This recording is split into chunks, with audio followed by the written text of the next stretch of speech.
la gente ve El silencio de los corderos y ve a Aníbal Lecter y no duerme por la noche, pero sin embargo lo disfruta. No era una cosa lejana, sino que era una persona exactamente igual a mí y aunque no sientas un miedo inmediato, es que por primera vez no lo externalizas. Uy, esto me acaba de impresionar mucho, ¿eh? Que es una banalización absoluta. Bueno, no sé si es intencionado o no, pero sí que es como una muestra clarísima de lo que somos como sociedad, ¿no? Lo banalizamos todo. Porque me preocupa caminar sola por la noche a ciertas horas, escucho un podcast en el que esto le ha pasado a otra mujer y así intento pensar qué hubiera hecho yo. ¿Qué true crime recomendarías a cualquier persona? Empiezas el capítulo diciendo el 80% de la audiencia del true crime son mujeres, pero porque las víctimas también acostumbran a serlo, ¿no? ¿Cómo convivimos con todo esto, con esta información? Ya llega un momento en el que es el basado en hechos reales, pero no. Leer es vida. Un podcast de Plataforma Editorial.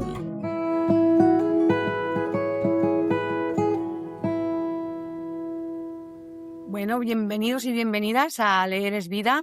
Hoy tenemos un episodio que llevo mucho tiempo queriendo hacer, y es con nuestra invitada Ana Fernández Blázquez. Buenos días, Ana. Buenos días, Gloria. ¿Cómo estás? Bien, todo bien, tranquila. Ana es investigadora doctoranda en el Departamento de Español y Portugués en la Universidad de Yale, becada por la Fundación La Caixa.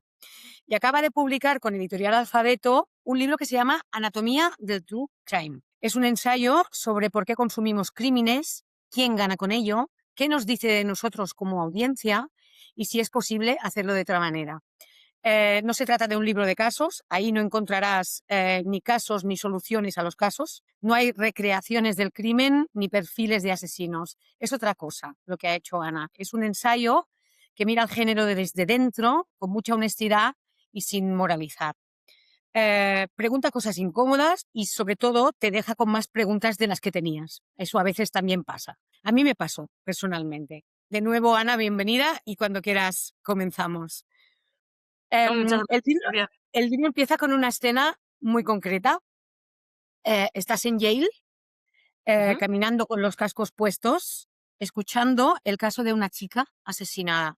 Y en algún momento determinado paras el podcast. ¿Qué pasó ahí? Pues lo que pasó fue que me vi reflejada, que no es una cosa que suele pasar, porque, bueno, a nadie que consuma. Lo primero, quiero pensar en si la gente que está escuchando consume o no consume True Crime, porque los que consumimos mucho True Crime estamos muy acostumbrados a escuchar muchos casos sobre Estados Unidos. En ese momento que tú estás narrando, yo me acababa de mudar a Estados Unidos. Y de repente empecé a escuchar un caso en el que la persona pues, se parecía mucho a mí. Tenía mi edad, estaba en la misma ciudad, estaba haciendo una cosa muy parecida porque también estaba estudiando un doctorado y era pues la chica a la que habían asesinado.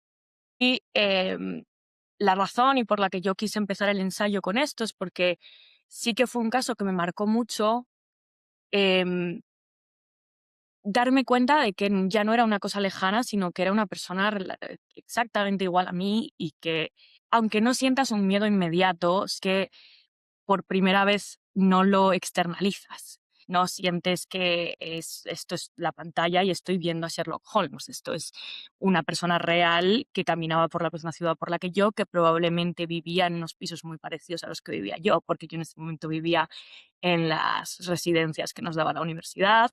Entonces empiezas a hacer similitudes y de repente pues no puedes. Y yo lo que estaba escuchando, ese caso concreto, pues fue tremendo. Era una persona además con muchísima que se iba a casar la semana siguiente, o sea, era como muy tremendista el caso y no pude.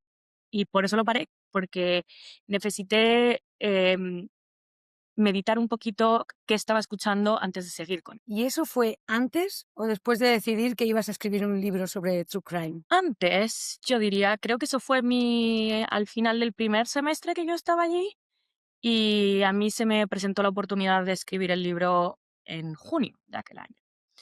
Entonces, aunque yo no tenía pensado trabajar sobre el tema en absoluto, sí que fue pues una cosa que me empezó a rondar la cabeza. Hay un argumento en el libro que me parece que la gente no se espera. Yo, de hecho, también me sorprendí muchísimo. Que el true crime no es una moda importada de Netflix o de las grandes plataformas que todos conocemos, ni de los podcasts americanos. Que esto lleva siglos pasando aquí también en España. Por ejemplo, en el libro hablas de Galdós, el novelista que todos conocemos, cubriendo un crimen para un periódico de Buenos Aires. También hablas de Emilia Pardo Bazán, siguiendo juicios de forma obsesiva y creando ese concepto de mujericidio. ¿Cómo llegas a eso? ¿Fue una sorpresa encontrártelos ahí o ya lo sabías? Bueno, en mi caso ya lo sabía. La gente que estudia el siglo XIX, sobre todo, tiene muy presente que el siglo XIX es también el momento en el que se desarrolla la criminología y en el que se desarrollan toda una serie de la policía profesional. Y con todo ello, por ejemplo, todos estos personajes de los que hablabas, Emilia Pardo Bazán, Galdós, que tendemos a pensar en ellos como, bueno, pues este señor que escribe Fortunata y Jacinta, ¿no? Que no está en temas tanto de actualidad, pues evidentemente vivían en esa sociedad y vivían en un mundo en el que había una preocupación latente por el crimen. Y además, que es lo que intentaba hablar, em, Galdós muere en la absoluta indigencia, en la absoluta pobreza. Aunque tenía reconocimiento, él necesitaba de un mercado literario en el cual le pagara. Los crímenes vendían. Entonces, cuando Galdós vende las historias sobre el crimen de la calle Fuencarral a el periódico La Prensa de Buenos Aires, que es el caso que citabas, en realidad lo que está haciendo es asegurarse un jornal con una historia que vende y que saben que va a funcionar, lo cual no es tan diferente a cuando una plataforma decide hacer un true crime porque sabe que vende. Claro, era un poquito el inicio del sensacionalismo de hoy, ¿no? Lo que conocemos hoy. Efectivamente, Mm. efectivamente era el inicio del sensacionalismo y también era el inicio en el siglo XIX se desarrollan todas las teorías sobre la higiene social, es también cuando se desarrollan las nuevas cárceles de forma distinta. Entonces es el momento en el que empieza a surgir una preocupación por el crimen a nivel social. Hay una distinción que haces en el libro que me encanta y es cómo se consumía el crimen hace muchos años, en los siglos XVI a XIX, y cómo se consume hoy, ¿no? En los pliegos de cordel, que si quieres puedes explicar lo que son, que me pareció fascinante, la gente no iba a escuchar crímenes, ¿no? Iba a escuchar lo que tocara ese día. Es decir, la persona, el Galdós de turno escogía de lo que quería hablar, de alguna manera, ¿no? Hoy tú eliges activamente entre muchas opciones, ¿no? ¿Esto de elegir cambia algo a nivel moral? Y sí, desde luego, porque tal y como funcionaba, efectivamente, los pliegos de cordel no son una forma de impresión y anteriormente de distribución de literatura en el cual se hacían series y se daban una especie de folletines en los que tú tenías historias en masa. Entonces, tú llegabas a la plaza, que venía una persona a venderte pliegos, que tradicionalmente era un ciego y por eso a veces se hablaba de los pliegos de ciego, que pues esa persona contaba una historia. Y ese día contaba una historia, la gente se reunía y escuchaba pues lo que tocara. Normalmente hablaba de otras zonas del territorio, normalmente ahí en todos los idiomas de la península. Es una tradición que también se ha documentado en Francia. Y la gente lo que hacía después era acercarse y le compraba una de las historietas. Pero no había, evidentemente, la producción a la que contamos hoy en día cuando abres una plataforma y entras y buscas crimen. Entonces, para mí, la diferencia moral, por así decirlo, es que el crimen se trataba como cualquier otro tema. Te contaban un asesinato de la misma forma de la que te contaban Los amantes de Teruel. Y, sin embargo, hoy en día la gente busca activamente historias de crimen. Y además, como tenemos toda la producción masiva, podemos elegir incluso. Hay gente que prefiere los asesinatos a los secuestros.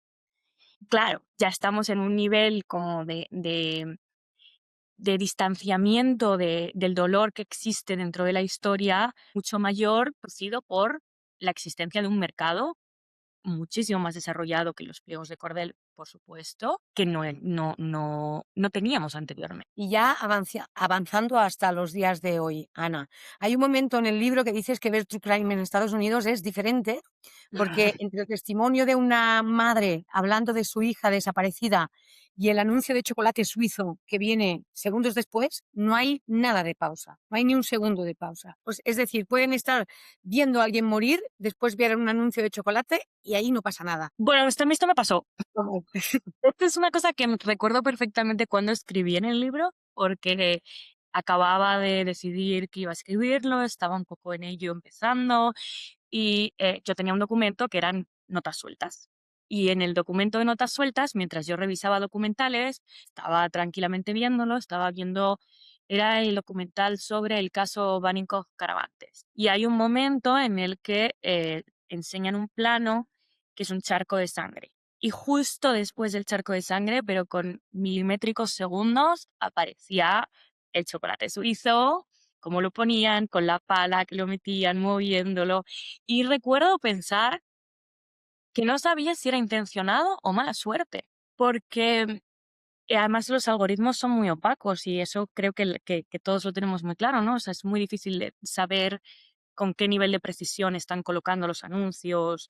Tampoco sé si al anunciante eso le interesa. Entonces, yo lo que pensé es, evidentemente, tienen muy medido colocar los anuncios en los momentos de más expectación. Entonces, sabemos que ese plano causa expectación. Ahora bien, ¿hasta qué punto la correlación era intencionada o no?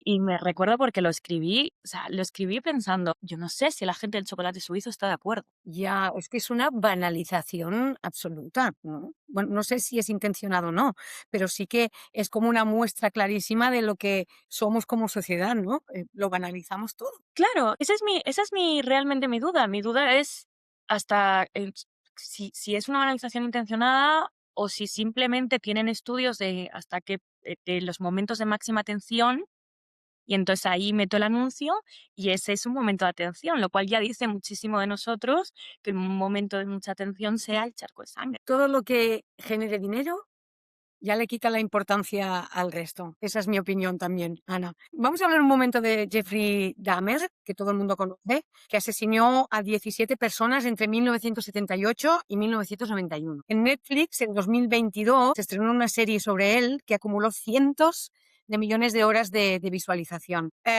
Las familias de las víctimas dijeron que nadie les había consultado. Ninguna de estas familias cobró un euro.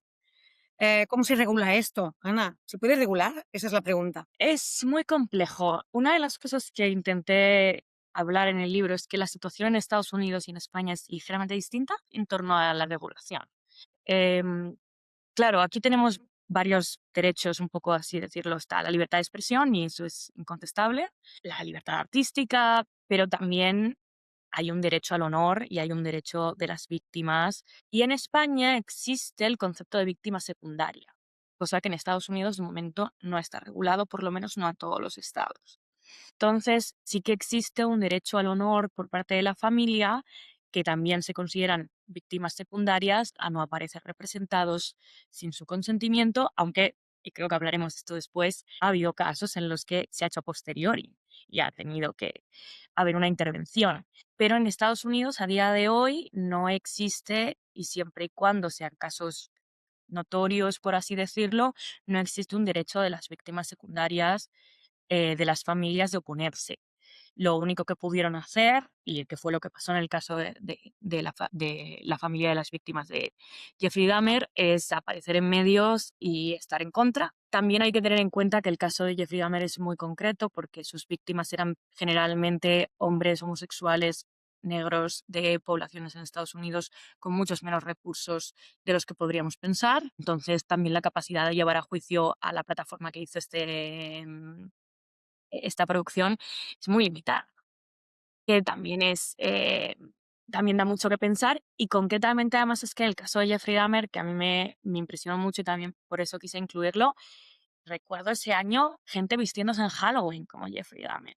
Y claro, eso tú puedes regular aparecer en Netflix, tú puedes quizá pedir a que no aparezca en el capítulo mm, tu primo, pero no puedes eh, castigar individualmente a la gente que ha seguido la moda de vestirse como el asesino de tu hijo el día de Halloween. Uy, esto me acaba de impresionar mucho, ¿eh? Una cosa es disfrazarse de Viernes 13, que es un personaje de ficción que todos conocemos, el asesino, ¿no? De Viernes 13 era la película, se Sí. llamaba así, pero otra cosa es disfrazarse de un asesino real. O sea, de verdad. Pero Pero la gente lo hacía porque fue un superventas y fue fenomenal la serie y funcionó muy bien, y además es una persona como con características muy las gafas, entonces tenía todos los elementos para un disfraz vago de Halloween de último momento. Y Súper pasó, gracioso, Ana, súper gracioso. claro. Claro, claro, Totalmente. y es lo que pasó. Entonces, es un tema muy complejo pensar en regulación porque evidentemente puedes castigar, por así decirlo, a las representaciones, o hay límites que tenemos muy claros, o sea, que no aparezcan imágenes del sumario. Eso lo tenemos más o menos claro todos, pero hay límites morales y cosas que evidentemente para muchos cuando lo piensas en frío no están bien, que han pasado y que es muy difícil seguir sin castigar la libertad de expresión. Pero cambiemos ahora, vamos a otro caso. En 2025, el escritor Luis G. Martín publicó El odio, que era un libro de conversaciones con José Bretón, el hombre condenado por asesinar a sus 2 hijos en 2011. Bretón no cobró nada por participar en este libro. La presión pública hizo que aceptara que el libro acabara retirándose. El libro se acabó retirando. En el libro, tú introduces aquí la idea de capital simbólico. Es decir, que hay beneficios que no son dinero. ¿Qué ganó Bretón colaborando con todo esto si no cobró ni un duro? Claro, bueno, gracias a que Ruth Ortiz, que es la madre de las 2 víctimas y también víctima, porque fue uno de los primeros casos que tenemos documentados en los que se habló de violencia vicaria, em, lo hizo público y hubo una especie de presión social para que se acabara retirando el libro. No creo que ganara prácticamente nada, pero sí que creo que la intencionalidad que había al final no deja de ser un blanqueamiento, ¿no? O sea, yo, precisamente como se retiró, no he tenido acceso al libro, pero sí que creo que al final estás dando voz y dar voz a una persona que estaba totalmente condenada socialmente, porque José Bretón ya no es solo que esté en la cárcel, fue un caso tan mediático y con el que todos hemos escuchado tanto que no es un personaje desconocido, es un personaje y un nombre que todos repudiamos.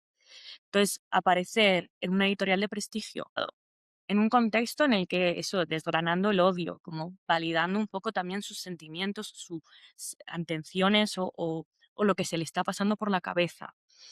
Em, es un capital simbólico y un capital cultural. Es aparecer de nuevo en la conversación pública una persona que ya estaba en el olvido o incluso que no es que siga en el olvido, es que sigue con una etiqueta de repudio.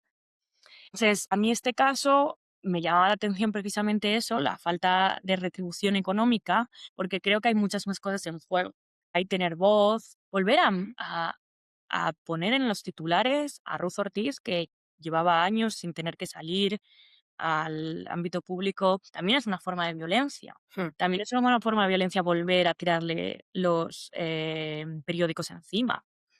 Y es también en casos distintos se ha hablado de si por colaborar con este tipo de iniciativas pueden tener beneficios penitenciarios o no, que en el caso concreto de José Bretón no lo sé. Pero es otra cosa que podríamos pensar en si se está beneficiando un poco del sistema. Es un caso muy, muy llamativo porque claramente creo que se demostró que la gente hay ciertos límites que sigue teniendo. Porque cuando Ruth Ortiz salió a decir que ya no estaba de acuerdo con este proyecto, hubo tal repudio que se tuvo que retirar. Es decir, que no estamos totalmente anestesiados aún. Hay ciertos límites y el caso de José Bretón creo que es tan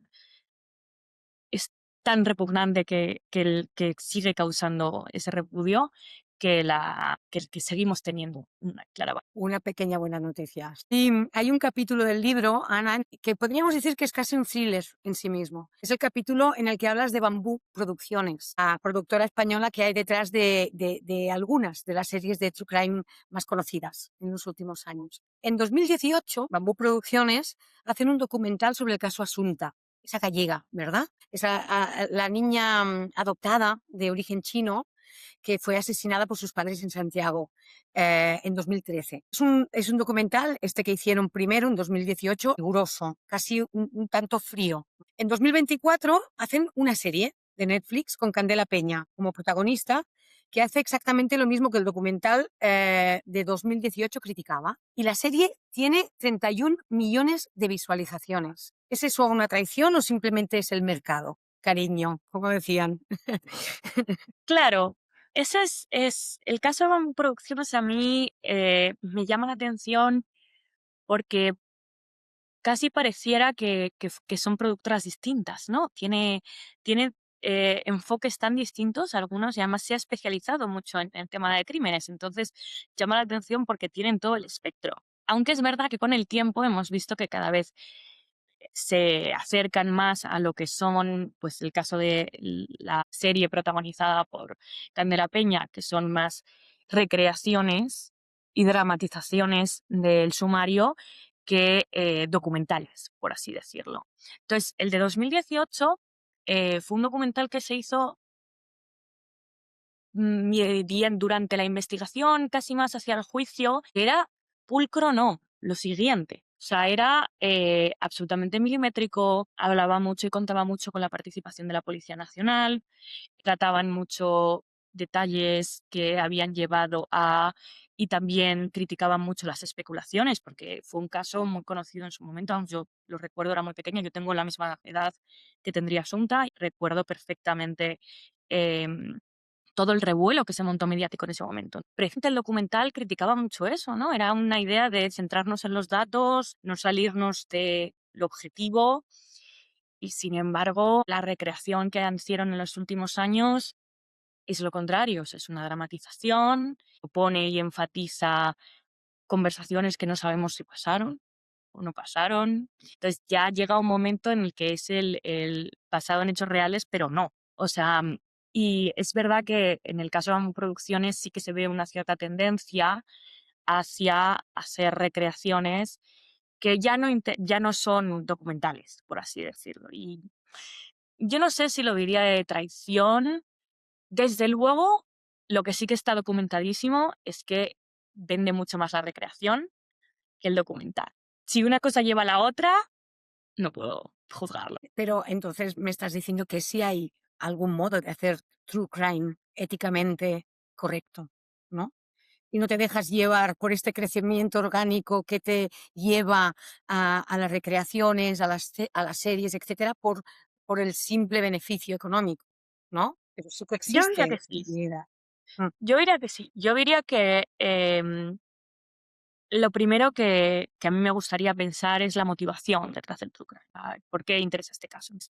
Creo que hay veces que hay motivaciones más que válidas. Este caso de 2018 del que hablábamos, en un momento de múltiples especulaciones, vamos a centrar el tiro, vamos a pensar en lo que de verdad es objetivo, vamos a criticar las especulaciones. Perfectamente moralmente válido, a mi parecer, aunque esto siempre es subjetivo. Y luego Bambú Producciones tiene ejemplos como Cómo cazar a un monstruo, que es un documental de Carlos Tamayo, que es eh, pulcro y realmente muy interesante también pensar en su propia reflexión ética a la hora de hacerlo.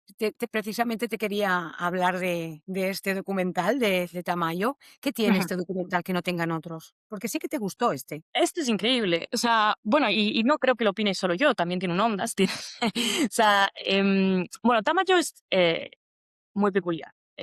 Para quien no lo conozca, Carlos Tamayo es un periodista que ha hecho muchísimos, que tiene una relación con las redes sociales, con Internet muy interesante, que se ha infiltrado en sectas, ha expuesto diferentes tramas, es muy moralmente implicado y es una cosa que yo admiro mucho de él. Es muy posible seguir su razonamiento lógico moral porque siempre lo hace muy visible en sus documentales o en sus piezas. En el caso de Cómo cazar a un monstruo, él contacta con una persona que vivía en el Masnou, en su lugar de origen, con quien había tenido contacto en su momento, que era el dueño del cine del pueblo. Esta persona tenía una condena por pederastia y condena firme. Lo que pasa es que era un señor mayor que por X o por Y, de hecho Tamayo empieza el documental no sabiendo muy bien por qué, pues nunca ingresó en la cárcel. Luego, a lo largo del documental, lo que se va viendo es que él iba huyendo un poco, por así decirlo, de la policía. No les decía dónde, no tenía contratos de teléfono, no tenía... Entonces, Tamayo se acerca a él sin cuestionar en ningún momento la sentencia, sin hablar con víctimas, o sea, hablando con víctimas, pero no apareciendo con ellas en la pantalla, em, con la idea de propiciar que la policía tenga la ocasión de valorar a esta persona que tiene una sentencia en firme, ¿por qué no está en la cárcel? Y al final es lo que consigue, porque él lo que Claro, pues sí. consigue es a la salida a un hospital que le detengan. Sí. Entonces, una de las cosas que me encanta de este documental, primero, es que en ningún momento se mete a valorar cosas juzgadas. Es decir, hay una sentencia en firme, hay una serie de personas que han probado que esta persona pues hizo un daño, em, y no, él no valora eso. De hecho, la crítica es más al sistema judicial que está lleno de papel y que nunca realmente ha hecho nada para que esa persona no viva en el mismo lugar en el que cometió los actos. Mente. Y esto se ve sobre todo al final del documental, lo que cuesta ir a detenerle, ¿eh? Sí, Es que yo sí. lo vi también, Ana, me acuerdo mucho de este documental. Es realmente muy bueno y para mí, de hecho, es el ejemplo de lo que me preguntabas antes, de si hay alguno que tenga que se pueda hacer moralmente, porque lo creo. Creo que se puede estar implicado, creo que se puede hacer eh, piezas audiovisuales que sean eh, realmente, que tengan un objetivo, sobre todo, que tengan un objetivo más allá de la venta. Bueno, ahora vamos hacia el final un poquito ya de la entrevista. Quería hablar de esa parte del libro en la que dejas de hablar del género desde fuera y hablas un poco más desde dentro y de cómo te ves a ti misma como consumidora. Describes varias emociones como consumidora: el miedo seguro, el control, la frustración cuando no hay cierre, la fascinación. ¿Con cuál de estos sentimientos o emociones te identificas más? Hasta cierto punto con todos, pero eh, a mí me llama mucho la atención la idea del miedo seguro, porque creo que hay algo de eso, desde luego lo hay que existe en general. Em, Tenemos, o sea, la gente ve El silencio de los corderos y ve a Aníbal Lecter y no duerme por la noche, pero sin embargo lo disfruta, ¿no? Entonces, en la ficción existe una idea de miedo seguro. También existen ideas de miedo seguro. Hace poco estaba escuchando a un psicólogo también que hablaba de por qué a los niños les gustan los dinosaurios, porque los niños se obsesionan con los dinosaurios, y es porque es un monstruo real, pero que como se ha extinguido, nunca les va a hacer nada. Pues es igual, el true crime es un dinosaurio. El true crime es un monstruo real, pero que se ha extinguido y que entonces no nos va a hacer nada, pero que podemos mirar desde la fascinación de ver a un monstruo, sabiendo, pero con la curiosidad también de saber que es real. Entonces, se juntan muchos elementos que hacen que sea un miedo controlado por nuestra parte, que nos permiten distanciarnos de ese miedo experimentando. ¿Y qué me dices de la desensibilización, no? No es que el true crime nos vuelva violentos, sino que nos hace hace que el horror deje de parecernos horror, de alguna manera. Claro, lo que hace, porque también es, hay gente, bueno, hay no tanto gente como ideas que intentan siempre vincular pues, los géneros populares, por ejemplo, el true crime, con un auge de la violencia, o lo hemos visto muchísimo en los videojuegos. Yo no creo en eso. Lo que sí que creo que ocurre mucho con el true crime es que acabas naturalizando escuchar ciertas cosas. Entonces, cuando tú has escuchado ya en tu vida 3 podcasts sobre desmembramientos o 3 ideas sobre esto o sobre parecidas que son horribles, a la cuarta ya no te llama tanto la atención. Y al final acaba pasando que un asesinato normal normal, de, claro, de simplemente pegar un tiro en la calle ya no te parece interesante, ya ni porque qué poca chicha. Entonces, sí que creo que hay un proceso de sensibilización que ocurre cuando consumes mucho true crime, que al final pasa por eh, normalizar unos tropos o normalizar unas ideas, unos patrones narrativos, que igual que pasa en el romance, me llama mucho la atención, por ejemplo, la gente que consume muchísima literatura juvenil de romances, que acaba diciendo como de, ay, esto es un enemies to lovers, o esto es un friends to lovers, o esto es un no sé qué, pues tú acabas haciendo lo mismo con el true crime, acabas generalizando ay, esto es una violación con asesinato final. o son, y al final acabas distanciándote moralmente de una forma que yo creo que no es sostenible a futuro. El libro lo cierras, Ana, con un capítulo dedicado a las mujeres, porque dices que las víctimas también suelen serlo.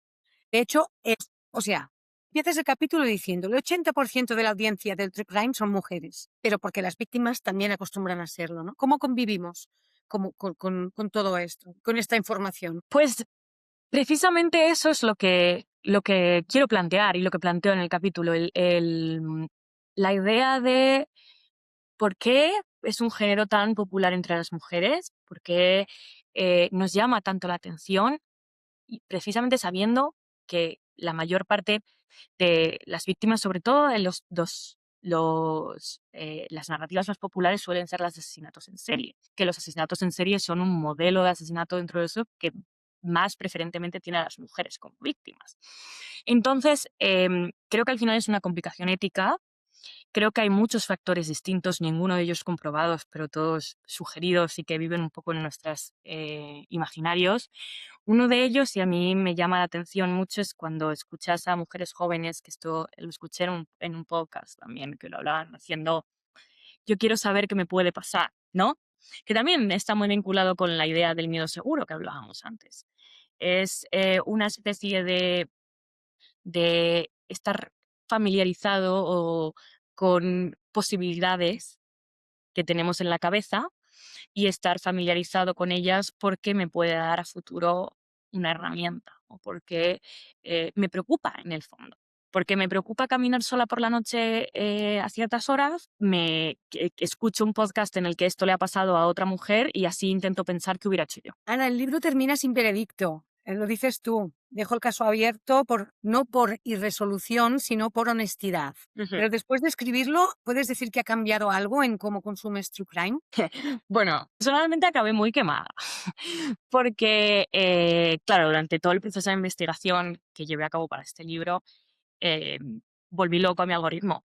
Si yo ya era consumida y si yo ya lo buscaba, ahora ya estaba buscándolo activamente y estaba viéndome documentales de los 70. Entonces, yo necesité un periodo de desintoxicación después de terminar el libro, de no ver activamente. Sí que creo que precisamente después de ese periodo de desintoxicación, lo que me está pasando ahora, que sí que estoy viendo cosas, es que soy un poquito más selectiva. Es decir, ahora lo que sí que estoy viendo es muchas veces, pues ya no escucho el podcast por definición, o sea, muchos de estos son seriales todas las semanas, sino que lo que hago es, veo la descripción, digo, bueno, interesante, este lo he escuchado ya, este no, y decido si lo voy a escuchar y si me merece la pena. Hay como mucha más conciencia en lo que haces. Última pregunta. ¿Qué True Crime recomendarías a cualquier persona? Pues mira, voy a hacer una cosa que nunca debería, que es recomendar algo que no he visto. Pero esta semana misma ha salido el Abandonados de Carles Porta. Carles Porta también es un caso en el que yo admiro mucho porque creo que trabaja con una honestidad muy grande también, y cómo se relaciona con el true crime dentro de que es uno de los grandes reyes del true crime en España, sin ningún tipo de duda, porque es uno de los primeros que lo hizo. Y ha hecho un documental que se titula Abandonados, como os decía, que es sobre un caso no tan conocido de 3 niños que fueron abandonados en la estación de tren de Barcelona. Y por iniciativa de los propios niños que ahora son adultos, ha hecho un documental en el que sigue su investigación buscando quiénes son sus padres biológicos. No lo he visto, no puedo hablar en plenitud sobre él, pero un poco siguiendo también la filosofía que te hablaba antes, de que últimamente lo que estoy es leyéndolos un poco por encima y decidiendo si quiero verlos o si no. El planteamiento me parece algo parecido a lo que hablábamos de Carlas Tamayo, de que tiene un objetivo, tiene una colaboración, y ya solo eso hace que quiera recomendarlo. Pues lo veremos, y yo también recomiendo a todos quienes nos escuchen que se lean tu libro porque vale muchísimo la pena. Muchas Muchísimas gracias. gracias. Gracias. Leer es vida. Un podcast de Plataforma Editorial.